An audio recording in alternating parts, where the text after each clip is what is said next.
వచ్చినటువంటి మిత్రులు మీకందరికీ మనందరికీ సుపరిచితులు చారగొండ వెంకటేష్ గారు, విద్యా కమిషన్ సభ్యులు, అదేవిధంగా ఇంకొక మిత్రుడు కూడా చీఫ్ గెస్ట్గా ఇచ్చేసి ఉన్నారు.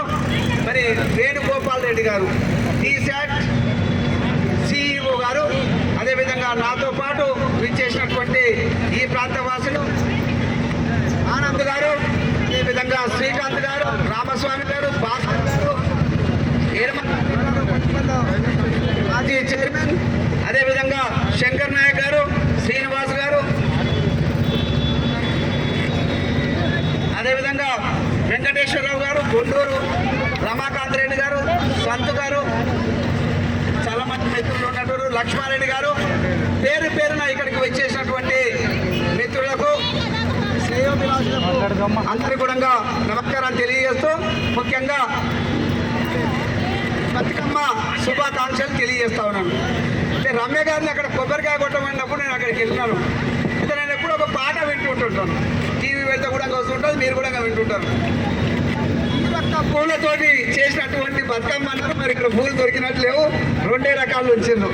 చాలా సంతోషం. అయినా కూడా ఇది చిన్నారులకందరూ ఓపికతోటి ఒక రోజంతా కూర్చొని చేసినందుకు మీకు శుభాకాంక్షలు తెలియజేస్తా ఉన్నాను.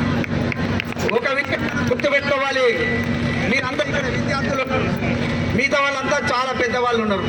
వీళ్ళందరూ బతుకమ్మలు ఆడరు, యాక్షన్ చేస్తారు, మేము ఫోటో దిగిపోతాం. మీరు కష్టపడ్డారు, తిరుగుతూ ఉన్నారు, నేర్చుకోవాలనే తపన ఉంది ఇక్కడికి, అందుకని వచ్చిండ్రు. నృత్యం చేసుకుంటూ వచ్చిండ్రు, కోలాటం వేసుకుంటూ వచ్చారు. చాలా సంతోషం. ఒకటి, మీరు పాఠం చెప్తున్నప్పుడు క్లాస్ రూమ్లలో మీ టీచర్ శ్రద్ధగా వింటే మీకు అర్థమవుతుంది, అది నిజం. అదేవిధంగా యాక్షన్ చేసుకుంటూ చూస్తే ఇంకా చాలా బాగా అర్థమవుతుంది. దానికి దీనికి పోలిక ఏంటిదంటే, ఏదైనా కథ చెప్పాలన్నా ఈ తెలంగాణలో తెలంగాణలో ఏదైనా కథ చెప్పాలన్నా, ఏదైనా విషయం పూర్తిగా అవగాహన కావడానికి ఈ బతుకమ్మ పేరున ఉయ్యాల అనుకుంటూ పాటలు పాడుతూ నలుగురితోటి చెప్పిస్తూ ఉంటుంటారు. చాలా చక్కగా, ఎంత కఠినమైనదైనా మరి అర్థం చేసుకుంటాం.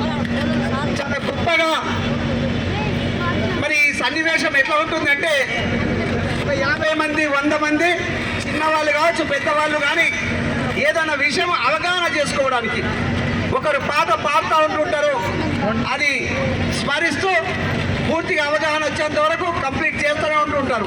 బతుకమ్మ కొడుతూ, డ్యాన్స్ చేస్తూ, ఫిజికల్ యాక్షన్ చేసుకుంటూ.